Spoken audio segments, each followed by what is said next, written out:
And good morning, Ridge Point Church. Today's going to be a little bit of a different Sunday as we've been in this series where we've been talking about the power of stories. We've been talking in particular about the power of each of our individual stories to begin to process through what it looks like for us to recognize that we have a story.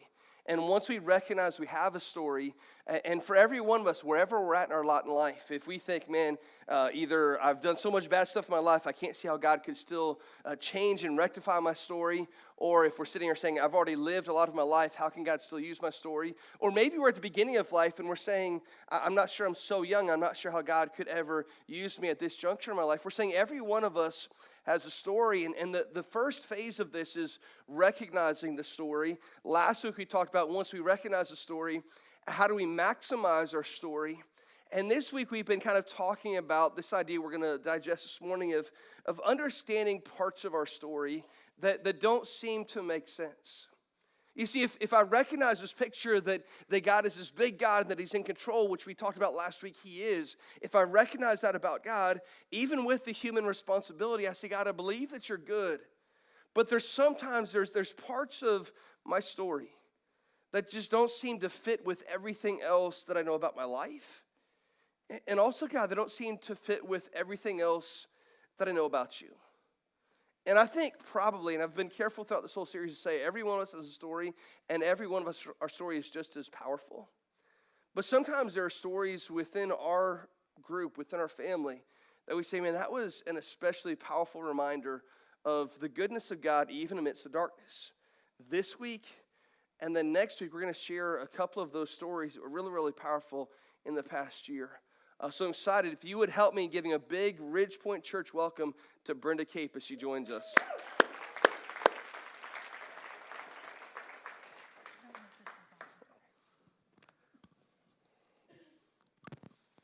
You're good. All right. So Brenda, I want you to begin with this because I think probably if people have been around Ridge Point Church for a while, they probably at least recognize your face. I think, how long have you guys been at Ridge Point? Sorry, I kind of threw that question out there. 18 years. I know when we first came to Ridge Point, Brenda and Johnny were two of the bright, shining faces. I was guaranteed, if nothing else on a Sunday morning, I was going to get a hug from Brenda and Johnny both, no matter what. So if you've been around Ridge Point, you've probably recognized that a little bit. But Brenda, I want to get to know you. Before we get into your story of how God's been working, I want to get to know you. So tell me, who is Brenda Cape? How long have you and Johnny been married? All the pertinent details. We've been married 43 years, March 5th. We were married very young. He was 19, I was 18. And I'm a cosmetologist. That's what I do for a living. I love my job. I can say that a lot of the encouragement to go and take that field was from my husband because I would have people doing their hair in my kitchen on a Sunday. And he's like, why don't you go get a license for that? And I'm like, well, it's fun. It's my hobby. Mm-hmm. He's like, no, go get a license. So he actually helped to finance me through school and get me through all that. So he's awesome. He is. And Johnny's one of my favorite people to see on Sunday morning. Yeah. And I know he has a pretty high-pressure job as well. He works hard. He does. He actually does a very physical job. It's mentally stressful as well as physically stressful. He is retiring in June from that job, so yay, thank you, Jesus. We're excited about that because that's going to open up another chapter in our life, and hopefully he'll figure out something he wants to do. I know him; he's not going to sit at home and watch Bonanza. That ain't happening. So anyway. Tell me a little bit about how did Jesus begin to pursue you in your life, and then how has he changed you and your personality and all of that? My grandmother was a Pentecostal, and I would spend summers with her in Georgia. And we were in church every time the doors were open, which I probably needed it. But my parents both had some issues. They had some alcohol issues and some problems with their marital life. And so I would go from one extreme to the other. But I always loved spending summers with my grandmother because I got to get in tune with God and what he had plans for my life and that sort of thing. When I was with her, mm-hmm. I got that. Sure. Yeah. One of the things I've always found remarkable about both of you is just no matter what it was that you're going through, when you came in on Sunday morning, you always had a bright smile on your face, and you're always happy, and you're always quick to give people hugs. But I know life hasn't always been easy. No, it hasn't. Take us No. back 14 years ago to when all this really began. I was actually probably at the peak of my health. I was cross training, 25 miles a week. In the peak of health, I had a little issue, and I had gone to the doctor about it. And they're like, no, I think we need to go ahead and do a biopsy and see what's going on there. And in the middle of all that, I found out that I had stage 3 breast cancer in my left breast. That kind of put a crimp in my life at that time. You know, it was like I didn't understand because at the time I was trying to serve God the best I could. Hopefully I worked with the youth at that time. And I'm like, I can't deal with this. I don't have time for all this right now. And then I remember sitting in my bathroom on the side of the tub, and the night before I had surgery, I shook my fist at God. And I'm like, I've tried my best to serve you. Why? You know, why is this happening? And he told me, point blank, you know of me, but you don't know me. And so that was the wake-up call. And it's like, whoa. And I just heard him say, hang on, it's going to be a bumpy ride, but I'm not going to leave you. I'm going to be there with you. Yeah. I think that's one of the things that I've seen from multiple people that I respect in my life that are pursuing Jesus, that sometimes there's moments of raw authenticity where Jesus would much rather you be honest than for you to fake it. So that moment, I mean, you shared part of the story. You're eating organic foods, you're working out, you're in the pinnacle of your health physically and spiritually. And then it just felt like life was falling apart, and there's anger at God. The anger was, I mean, you know, I'm like, okay, so he's going to send a bolt down anytime and take me out with it because I'm not supposed to be angry at God. But I was angry. Yeah. You know, I just couldn't understand. And I knew other people went through illnesses and they had problems, but I couldn't understand trying so hard to serve him, you know, why at the peak of my life this was happening, you know, or what I felt was the peak of my life. Right. So obviously at that point you're getting medical advice, and they're saying, because stage 3, that's pretty serious. We have to act pretty quickly. Yes. So at that point, what's the prognosis? What's the treatment plan? What happens the next couple of years? I was actually initially they had when I sit in the doctor's office or the surgeon's office, and he said, these are your options. One of them was that I could do 35 rounds of radiation followed by 2 years of chemotherapy. And I'm like, no, I don't want to do that. You know, that's going to take up too much of my time. So, and all I heard after that was blah, blah, blah, blah, blah, blah, blah. And then I'm like, okay, so if this was your mother, what would you do? And he'd say, I'd say for her to have a mastectomy. And so I did. And that was tough. Yeah, absolutely. Yeah, that was tough because that, you know, put me being at home and not being able to get out and do things like I wanted to do. But, Sure. yeah. Now, at the point, did you have any chemo treatments at all, or was? I did. I started having chemotherapy after the mastectomy, as soon as I healed from that. And there's a particular time I wanted to share with you guys. I'm going to share it now. Of course, there again, I'm angry because you know, everything's crimping what I'm getting used to doing. But I remember a particular time. I always tried to think positive about all of it. And I'm thinking, okay, so I'm not going to lose my hair. Because there was actually another lady in the church at that time that didn't lose her hair, that was going through the same thing I was. It's like, okay, I'm going to be like Polly. I'm not going to lose my hair. You know, she kept her hair. And so I had, you know, all positive thinking. Yeah, so absolutely. Then I had my wigs picked out and had everything ready to go if I lost my hair. So I was in the shower and I was shampooing my hair, and it felt like I had glue in it. So I'm like, okay, I'm going to rinse it one more time. So I was rinsing it, and if anybody knows me, they know I'm petrified of those large brown spiders we have here in Florida. So I'm rinsing my hair, and I feel something slap me on the back of my leg, and I thought it was one of those spiders. So I'm slinging it over the top of the shower, and it's sticking to the wall, and I'm like, Johnny, come help me. There's a spider in here. He knows he has to rescue me from every spider in the house. So then he opens the door, and he takes the big towel, and I didn't even know we owned a towel that fluffy and that warm. And he wraps it around me. He pulls me out of the shower, and he says, babe, you just lost the back of your hair. It's all gone in the back. I'm like, okay, let me see. So he hands me the mirror, and I look, and I'm like, okay, so I am going to need those wigs after all.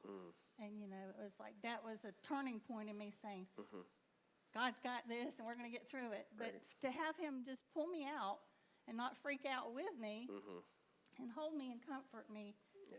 you know, it was awesome. Yeah. Johnny, you're a good guy, man. Yeah, yes, he's awesome. So at that point, you have the mastectomy, and Yes. and right away they have good news. Yes, they actually got all the cancer when they did the mastectomy. So I was cancer-free, totally cancer-free. I was put on 5 years of adjuvant therapy, and I had taken that, and then they decided they wanted to go ahead and do another 5 years. So it's coming into my 10th year, and I was going to have a party. It's like, okay, I've been 10 years cancer-free. I'm a happy girl, and then that's when it hit the second time. Wow. And every time it's been like a punch in the gut. You know, if I said the truth about it, it's been a punch in the gut. But I was like, whoa, I didn't see that one coming. You know? Yeah. And then that's when I had the mastectomy on the right side. Sure. And so then, you know, I'm thinking, okay, so this is all done. It's all over with. You know, no more problems. So because at that point that one was only stage 1, That was stage 1 the second time. That was in but 2014. because of your past history, they said we're going to do the second mastectomy, Yes. and then was there some treatment after that? Actually, I did some testing, which it's amazing now what they have technology-wise. I did some testing. It took 2 months for me to get the test results back, which is probably the longest 2 months of my life, to see whether I was going to have to take chemo a second time. And come to find out I didn't. Okay. So there again, that second time, they got all the cancer. So I'm not one that's in remission. You know, I'm one Right. that they were able to get. Cancer-free. So for a second time Second time I'm in your cancer-free. life, you're cancer-free. No Yes. more breast cancer. No. You're living in the victory. You're enjoying it. Everything's going great. Yeah. I mean, at this point, both the breasts have been removed. Like, nothing could happen until last year. Till last year, and I was getting ready there again to celebrate my 5th year being cancer-free. And then last year, I was diagnosed once again in a breast that didn't exist, stage 2 invasive ductal cell carcinoma. Wow. That one was probably the most devastating of all the diagnoses I'd ever had, because Yeah. that was the hardest. Because I thought there was nothing left. You know, where can I have cancer? It ended up being in between a piece of scar tissue and a cell. And it was minute, but it was very aggressive. So there again, you know, we're talking over treatments, what I'm going to take and all that. And they decided on 35 rounds of radiation, which I just finished up a week and a half ago. Right. Yeah. Yeah. Yes. Yes. Now, I want to take you back because I want to feel what you guys are feeling at that point, because there has to be bewilderment. There has to be a little bit of danger. I could get mad at God again saying, Oh, yeah. listen, like we've been through all the treatments. I've been declared cancer-free twice, not just in remission. I'm cancer-free. Yes. And it is. Tell me all about the emotions that you're going through first. You mean this time? Yeah, this time. One of the things that was the hardest was the fact that because of my insurance, it took so long for me to get the test that I needed.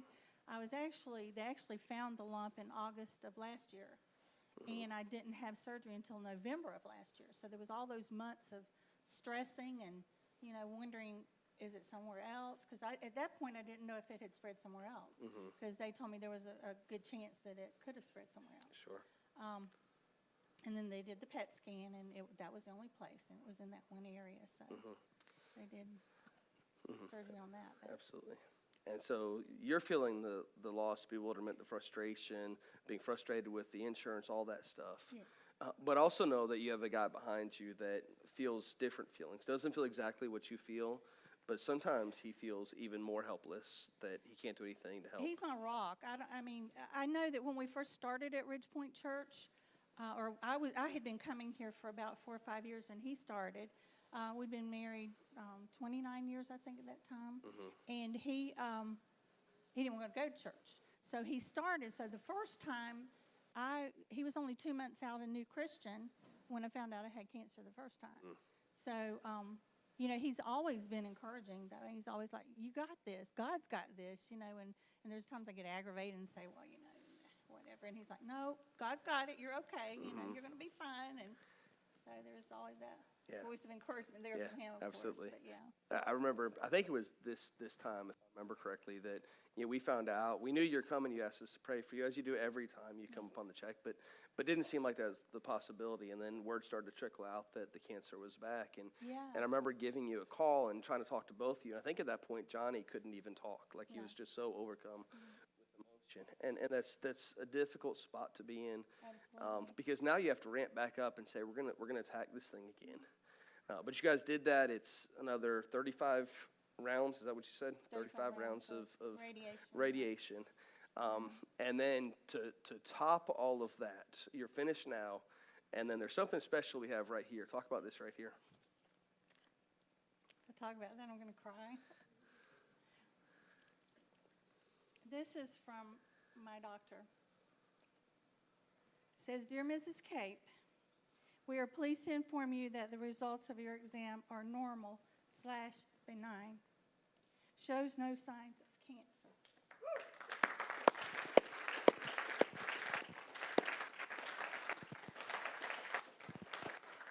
There's one special thing you noted about this letter, though. Tell us about it. Well, the date that the letter was postmarked was February 14th of this year. And I said it was my love letter from God. I'd already gotten my beautiful cards and my hugs and my special things from my husband, but that was my love letter from God to say, you know, I love you with an unconditional love. Mm-hmm. And I think out of all this whole thing is the fact that no matter what, he's always been there. Mm-hmm. I mean, I kept waiting. I'm thinking, okay, the ball's going to drop. I'm not going to make it through this one. And then it never hit. Mm-hmm. He was always there. Mm-hmm. You know, God was always there. Yeah, absolutely. Now, Brenda shared with me as she came in, because if you've ever sat up on a stage before, it could be a nerve-wracking experience. And we've been talking about this since she began to share this letter. I know she was around a couple of weeks ago. She started walking around showing people this letter and kind of shared her story with me. And so as soon as I heard it, I said, listen, I would love to share this entire story as part of our series. And so a couple of weeks ago, she said, I'm ready to do this. But as the day gets closer and closer, the nerves start to come in. Yeah. And so there's a point where you're like, almost, I can't do this. Yes. And then what? I almost called JJ on Friday and said, JJ, I can't do it. You know, I just. Yeah. But then what happened? What changed your mind? I got up and I do a devotional thing online, and I read it every morning. And there was she always has little pictures. Gotcha. She always has little encouragement sayings, and this was the one that came up, and I printed it off. I sat there and cried for about an hour before I printed it off, and I'm like, okay, God, I got you. It says, as we are healed by Jesus, our testimony needs to be shared with others so that they can also experience healing. Wow. So that's just like, whoa. I mean, I cried. And I'm like, no, I got to go do this, I got to do it. Well, thank you so much for sharing that. I think for a lot of us, we are encouraged by hearing stories of physical healings, of emotional and spiritual healings, to see how God can work. Because for a lot of us, and here's why this conversation is happening today. For a lot of us right now, we're living in the diagnosis. Your diagnosis might not be cancer. It might be something else. It might be fractured relationships. It might be a position in life that you don't want to be in. And we're only seeing a small part of a much bigger story, but right now, you're living in the midst of your diagnosis, whatever it is that looks like. But the letter's coming. And the encouragement is that in the midst of the battle, when Brenda first got the diagnosis, she wasn't thinking about what this letter was going to be like. She was thinking about, how can I make it through today? We're living in the midst, for many of us, we're living in the midst of the diagnosis. But the hope is that letter's coming. Would you please, again, join me in thanking Brenda for sharing her story. And thank you for joining with me as Brenda shared her incredible story. And for each one of us, we might look at that and say, man, I don't have a story like that where I've had breast cancer 3 different times. And my story might look a little bit differently, but our story is just as powerful. And I want us to get this because the scriptures begin, the very first thing we read in all of the Bible is a story. It's a story of creation. And the crazy thing is that God's going through these these days of creation. And at the end of that, he says this in Genesis 1, verse 31, the very last chapter of very last verse of the first chapter. It says this, and God saw everything that he had made, and behold, it was very what? Good. He saw all of creation that he had made. And he says about creation at that point that everything that he saw was very good. And there was evening and there was morning and it was the sixth day. So God completes creation and he looks out at creation and it says everything about creation was good. And that was the first and last time that was going to be said about creation. Because it wasn't very long until man enters in and he messes up creation. And because of the sin that he brings, everything gets complicated. And because of sin, there's now the need for us to toil and to labor. And there's now disease. And there's now diagnosis. And there's now death. And there's all that comes with it. Because of what happens to the way the original creation and how we mess that up, the original story is broken up. God saw creation at the beginning and it was good, but because of the way that we mess it up, it becomes more complicated. And we have those things in our lives. And so what happens is there's this song that's out that talks about what Brenda was experiencing. It says, God, I know that you're good, but this doesn't feel good right now. The situation that I'm going through, it doesn't, I don't want it to shake my foundation of what I believe, but in the midst of the picture that I'm putting together of my life, this one piece doesn't seem to fit what I know about my life. And this one piece of the puzzle doesn't really seem to fit what I know about you. God, I know that you're good. But this particular part of the puzzle piece, it doesn't feel particularly good. And that's because for you and me, we have a very narrow view of what's happening in the world, and we have a very narrow view of what's happening in our lives. We know what's right in front of us. For Brenda, she knew not once, not twice, but 3 times, man, in that moment, the weight of the diagnosis that was on her was almost crippling. It was depressing. She didn't want to have to deal with that in that moment. But having gone through this 3 times and having seen how God worked, she can see at the end how God was in the midst of all of that, even if in the moment it didn't necessarily feel like it. See, one of the things that I've noted about life is that I learn a whole lot more when times are a little bit more challenging.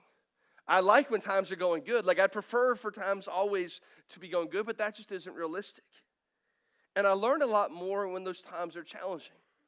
The Apostle Paul, who wrote much of the New Testament, is writing, he says, listen, 3 times in his life, he doesn't share what this is, but 3 times in his life, he prayed for God to remove something from his life that was troubling him. And he said he finally realized after 3 times of praying for that thing to be removed, that it wasn't going to be removed because ultimately God's strength in his life was being perfected in this area of weakness. So we have this very narrow view of the bigger picture of what's happening. And my present story only makes sense in light of a future narrative. See, I can look back now at 43 years old. I can look back and look at times in my life when I was maybe in my teens, in my 20s, and something happened and that didn't make sense to me. And I said, God, I thought what I knew about you was this, but I'm seeing this. And 20 years of perspective allows us to look back and to say, God, I see how you are at work in the midst of this. Because for you and I, we have a tendency to have a very narrow view of what's happening in our life, only viewing today and not seeing how today is going to affect us in 20 years. We also have a very narrow view in that we don't have a tendency to see how God is working in other people's lives. Our family group just got finished. We're doing a series all about the reckless love of God. And it was a neat series. It's a series of interviews put together by this group of individuals. And the last one, they interviewed Bob Goff. Some of you know the name Bob Goff. He's a Christian lawyer. He's just this goofy. He tells you some incredible stories. He lives all of his life to the fullest of anybody I've ever encountered. And in the midst of this interview that he's being conducted on him and what he knows about the reckless love of God, he starts to talk about how we have a very narrow view of what's happening. And he shares a story in Scripture of there's a point where there's a guy who is demon possessed, and they come and they take the demon out of him and they throw him in the pigs, and the pigs go and they drown themselves. And we tend to view that story from the perspective of the guy who had the demon. And he says, listen, for the guy on the other side of the lake, for him, that was a really good day. But for the pig farmer, it wasn't necessarily a good day. Imagine going home to your wife, he says, and having to explain that one when she says, how's your day today? And you say, well, actually, here's what happened. And he says, so for the guy on the other side of the lake, it was a great day. For the pig farmer, not so good a day. And for the pig, it was even a worse day. We have a tendency to view things like this. Could I have 5 bold people willing to help me out on stage real quick? Okay, can I have 5 people that aren't so bold to come up? Like I'll take anybody at that point. Just 5 people. If you want to come up, come on up. All right, 1, 2, 3, 4. Josh lost count there for a second. He's coming, then he... All right, so here's what's going to happen. Johnny, I'm going to have you come back here. Eddie, if you come on up here, you're going to face this way. And then let me have Greg, if you come on over here. Give us a little bit of room, and you kind of face a little bit that way because there's always the one kid in class who isn't paying attention, doesn't know what's going on. Rick over here, Josh over in this corner. Now here's what happens. Greg went all in. I'll face entirely the other direction. I love it. So here's what happens is we have a tendency to view life. For me, I have a tendency to view life right in front of me and to see, God, I know that you're working right here. And for each of these men, they have a tendency to view things right in front of them. So Eddie's viewing things right here, and each one of them is viewing things right in front of them. And what happens is we can see God working when he works right here. But when something bad happens in our area, we think that we're the only ones. We think the world revolves around me. And so I see something bad drop in the middle of this, and I say, wait a minute, that piece of the puzzle, that doesn't make sense with what I'm doing. But we don't see that God's interacting with other people as well. God's not just interacting with Eddie's piece of the puzzle. God's interacting above all of this with everybody. And so because of that, sometimes it means when I was young, I loved sports. I absolutely I played every sport I knew, but my given sport was baseball.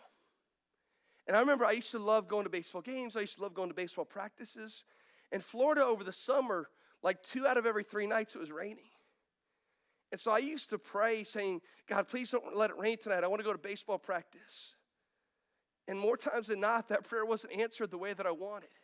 And I'd be frustrated saying, God, I prayed like it's not supposed to rain. And what I was seeing right here for me. Not realizing that the rain was interacting with Rick and is interacting with Josh and with Eddie and with Greg, who's decided to join the party. And God's interacting with all of us. And I can only see my side, not realizing, man, there are other people. My picture was here.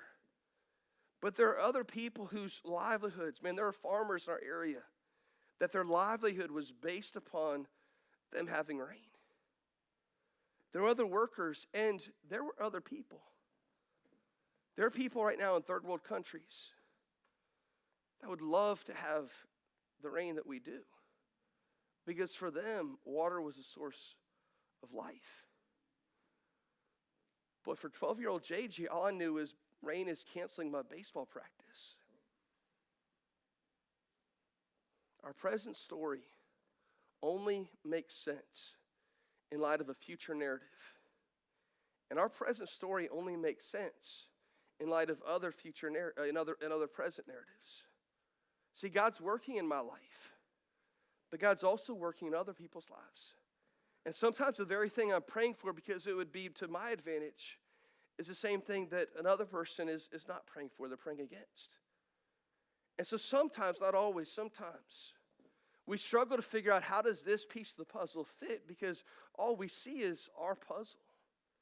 But God says, man, there are other people that are in your life. And I'm interacting with them as well. I'm trying to make a difference in their life. And the challenging thing is we don't always see that, and so we struggle with that. Thank you guys so much for boldly volunteering. I got both capes up on stage this morning. God's interacting in our life. From the time of creation where God said it's all good, because of the mistakes that we've made, we've introduced sin, and with sin there comes disease and diagnoses and death because of that. And I want to read one more passage and we'll close up this morning with a little bit of a challenge. But in Romans chapter 8, verses 18 through 21, it says this about when we suffer, when we get the diagnosis that we don't want, when we get the marital discord that we don't want. It says this: "For I consider that the sufferings of this present time are not worth comparing with the glory that is to be revealed to us. For the creation," it's crazy that as he goes back to this idea of suffering being a temporary thing, he goes back to the original story. "For the creation itself waits with eager longing for the revealing of the sons of God. For the creation was subject to futility, not willingly, but because of him who subjected it, in hope that the creation itself will be set free from its bondage to corruption and obtain the freedom of the glory of the children of God." Creation, because of what we did, it wasn't ruined. We still see small glimpses of how beautiful creation is, especially living in Florida at the end of March. We walk outside and it's beautiful. The weather's really, really nice. The greens are starting to pop. The skies are really blue. Now we look around and we can still see the corruption of creation. But we see a small picture of what's going to be fully revealed to us one day. Now here's the tough part. Throughout this series, I have been sharing story after story of how God's working in our life as a church. I shared one on social media yesterday, but a lot of you know the Keene family. Little Clayton, who's in middle school, said, "I want to be part of a bigger story." And so he said he had a school project, and he went to his mom and dad and said, "Hey, I got a vision. I want to have a bass tournament to help out the Pediatric Cancer Foundation." He says, "I want to do this," which normally a middle school project, like some parents like the night before trying to put this whole thing together. And he says, "I want to put on a bass tournament," which meant a lot of involvement of parents and other adults and whatnot. But it was a middle school student who said, "I want to do this." And they didn't know at first, are people going to show up? And they got some assistance along the way. And yesterday they had that tournament. And they had over 50 boats show up and participate. And they raised over $6,000 for pediatric cancer. Yeah, that's incredible. And throughout this whole series, I've been alluding to, just some stories that are happening within our midst. People that are taking risks. People that are being put in positions in their workplaces that they've never been in before. Like just crazy opportunities that God's put us in. And right in the midst of all of that, we've entered into this year, and there's been this new spirit at Ridgepoint Church, and people are excited, and I love it. But here's the thing that I want to caution us on. That we can sometimes love it and be excited because there's energy, but all of that energy can be focused inward, and it can feel really, really good. But next week, as we transition to the final piece of the puzzle, next week I'm not going to be speaking at all. We're going to hear this incredible story from Michael and Laura Felix back there of their journey. But part of this whole idea of understanding our story is telling our story. The quote that Brenda just shared is this idea that, if God gives us healing, it's that not that we can keep that healing to ourselves, but that we can share that with the world around us. We're exactly today 4 weeks from Easter Sunday, which for churches, that's like Super Bowl Sunday. It's a chance to reach people that typically don't go to church. And if we begin that process now, not beginning the process a week or two before, but if we begin that process now, we're already planning on for that Sunday going back to 2 services just for that Sunday, 8:30 and 10:10. But if we begin right now, we're going to give you something on the way out. In 2 weeks, we're going to begin a series asking the question, who's your one? But on the way out today, there's a group of churches that are partnering together that are doing this. And there's a reading plan We're going to give everyone one of these this morning on the way out. It just is a copy of the reading plan. It's 30 days, so being 4 weeks out, we have a couple extra days after Easter. But it's a 30-day reading plan. If you're on YouVersion, they actually have it on YouVersion as well, so I'm going to begin that plan as well tomorrow. But just as a reminder, we're going to give everyone one of these on the way out. And we want to do two things. We want to begin reading Scripture about this. But the second thing is we want to start praying about who's our one. We'll spend 2 weeks talking about that in a couple weeks. But way before we ever get there, we want to start putting it on our minds to say, God, I want you to start to impress upon us who are the people that we're supposed to pour into leading up to Easter, to invite them to be a part of our services on Easter Sunday morning. You'll hear more about that throughout this week, but we just want to let you know that's launching now with Easter being 4 weeks away. So on the way out, everyone will be given one of these. If you're using YouVersion, that's fine. Keep it as a bookmark, a reminder, put it someplace you're going to remember it. But next week, we transition from understanding our story to telling our story, which is really, really powerful. Let's pray together.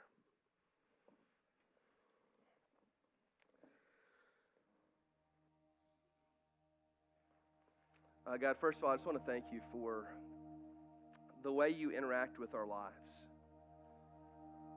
God, the truth is that as Brenda shared her story, I was reminded of, man, in the midst of the diagnosis,